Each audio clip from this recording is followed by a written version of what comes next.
Intuition, magic, supernatural. It's curious to think how intuition can sometimes save you from countless situations. The voice that whispers to you, don't go that way, don't trust this person, don't do that, don't do this, or do this and do that. Or even situations where you can be grateful because you took a first step, you made an important decision, you listened to your heart, or had a feeling about something, among other messages, which many people take as the voice of the divine, like God spoke to me, while others attribute it to chance.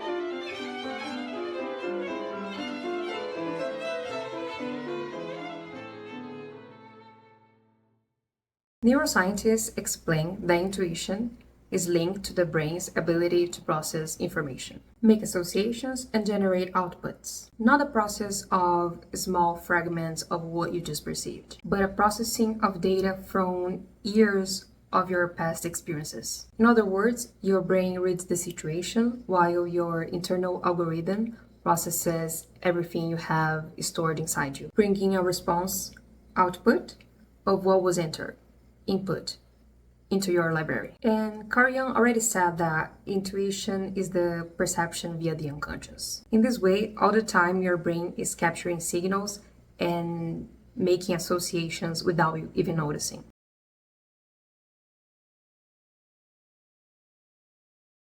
But man does not live by reason alone. No pun intended. I believe the balance is in you understanding the rational, scientific concepts of these things, but also in understanding that the world needs to be seen in its subtlety. The nuances of a painter's work, the feeling of each note evoked by a song. Yes, color theory exists and musical scales exist. However, extracting the essence of it is not something purely rational. Essence is indeed strategic, but it is at the core. And hearing your intuition is in your being. But listening to it requires you to go beyond the rational.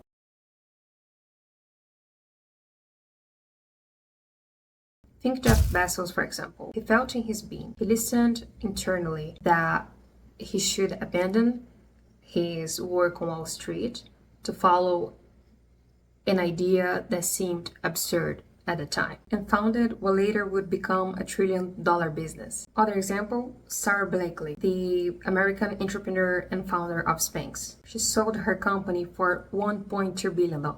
And she talks about listening to her intuition when she was first starting her business. You can watch this video from the channel School of Hard Knocks, and you can watch it and see that she said something really interesting, that intuition is not something you learn from spreadsheets. And that's exactly it. It's not something you learn from logic.